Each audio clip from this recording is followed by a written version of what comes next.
The U.S. has arrested two, and as a result of that, they have charged dozens for alleged illegal U.S. activities by Chinese security agents. I'm Tyrone Bowman. This is Tyrone Bowman Tonight. According to the Washington Journal, more than 40 Chinese security officers and their associates wielded thousands of fake social media persons to discredit American policies and set up a secret police station in New York City to harass China's critics. U.S. prosecutors charged in three complaints unveiled Monday. A Federal Bureau of Investigation agent detailed in one of the complaints of a group of officers at the Ministry of Public Security, China's domestic police agency, allegedly worked in recent years to amplify messages on behalf of Beijing while making them appear to come from a range of American voices, including a New York woman named Susan Miller, another in Wisconsin named Julie Torres, and a California man named Bill Gallo. The Brooklyn U.S. Attorney's Office, which brought the case, charged 34 defendants with conspiracy to transmit foreign threats and conspiracy to commit interstate harassment. All of the defendants are at large and believed to be overseas. In another complaint brought by Brooklyn prosecutors, two New York City men were charged with opening and operating what investigators described as a police station on behalf of the Ministry of Public Security in a building in Manhattan's Chinatown. One of them had also worked to track down the location of a pro-democracy Chinese activist living in California, according to the complaint.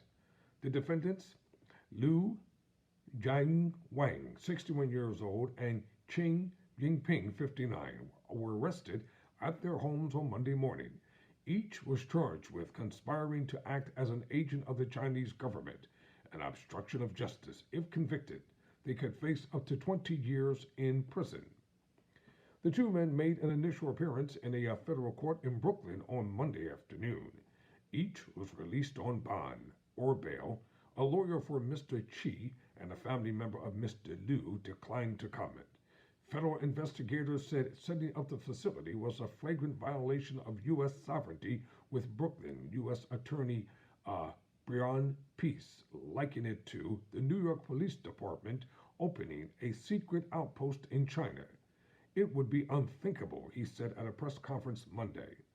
Prosecutors also unsealed an amended complaint in a case initially brought in 2020 that charged a Chinese-based executive at U.S. company Zoom Video Communications Incorporated with conspiring to disrupt video conferences commemorations of the crackdown on the 1989 Tiananmen Square democracy protests. The new complaint adds 6 Chinese security officers and 2 officials of the Cyberspace Administration of China as defendants. The defendants all remain at large, according to federal prosecutors. China's embassy in Washington didn't immediately respond to requests for comment on the complaints. China's government in the past has said it always operates legally abroad. Its offices have described facilities like the ones cited by prosecutors as service centers where it oversees citizens can handle bureaucratic matters such as renewing their driver's licenses. The fake online personas were developed by a Ministry of Public Security unit known as the 912 Special Project Working Group.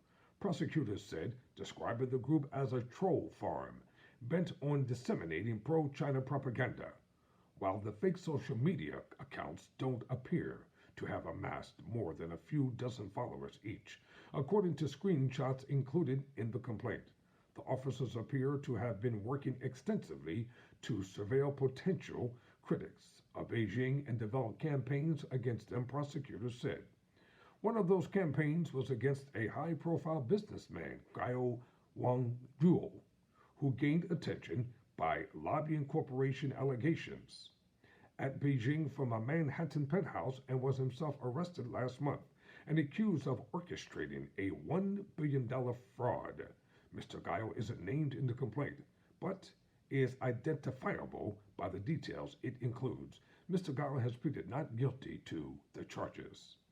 The complaint provides an exhaustive account of how the Chinese cyber group allegedly operates, detailing the guidelines and instructions new members receive for creating fake Facebook and Twitter accounts and gaining followers. The complaint identifies security officers and provides pictures of them, including some of them at work in front of computers. It also details internal requests for laptop computers, television sets, bedding, and towels for what the complaint describes as on duty preparation work. The activities described in the complaint, which appear to have gathered steam during the COVID-19 pandemic and look to take advantage of political divisions with the U.S., highlight how Chinese authorities may have taken a page out of Russia's playbook. In what U.S. authorities determined to be an orchestrated effort, Russian companies and citizens ran a social media campaign during the 2016 U.S. presidential election to push divisive messages within the U.S. and sow discord. Russia has denied interfering in the election. Using Twitter and other services, the Chinese group used false online names to disseminate and amplify messages as part of a broad effort to influence and shape public perceptions of the PRC government, the CCP, and its leaders in the United States and around the world. The complaint said referring to the acronyms for the People's Republic of China and the Chinese Communist Party. Amid concerns in China in August 2021 that World Health Organization and Biden administration scientists might not rule out the possibility that COVID-19 emerged from a Chinese laboratory. The group was charged with promoting an argument also made by China's foreign ministry that in the interest of fairness, examination should focus on labs at Fort Detrick in Maryland and the University of North Carolina. Other pushes to create disinformation also cited in the complaint centered on the South China Sea and George Floyd, the black man killed by policemen on a Minneapolis street in May 2020. The group also amplified Russia's messages about its Ukraine war effort and pushed views that inflation in France was a result of Paris's support for Kyiv. The U.S. has increasingly detailed evidence of people working on behalf of Beijing while in the U.S. in particular to put pressure on enemies of Chinese overseas in what the FBI calls cases of transnational repression. It is a U.S. crime for an agent of a foreign government to stalk, intimidate, or assault people in the U.S., according to an FBI website. After the FBI in March 2020 charged 5 individuals in 3 cases with allegedly harassing political opponents of Beijing in the U.S.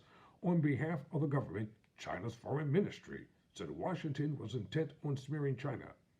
The accusation of transnational repression schemes is totally made out of thin air, then spokesman Zhao Lijian said at the time. The U.S. attempt to hype up China's threat and tarnish China's reputation is doomed to fail.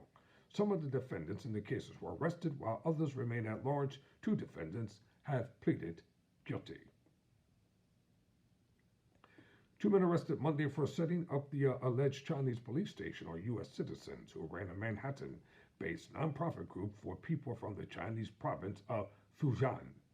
And the complaint said one of them participated in a 2015 counter-protest in Washington targeting demonstrations against Chinese President Xi Jinping and received a plaque from the Ministry of Public Security for his effort, it said. A Spain-based human rights group, Safeguard Defenders, last year identified over 100 facilities that appear to be overseas police stations, including the one in Manhattan's Chinese town. Websites and photos previously posted online show that the Chinatown office was used by a registered nonprofit called America Chango Association, New York, Incorporated, and displayed signage calling itself an overseas police service station. Both men arrested have appeared in photos posted online by the association but since deleted. According to archived internet pages, a spokesman for the association couldn't be reached. I'm Tyrone Bowman. Never surrender. Never Quit.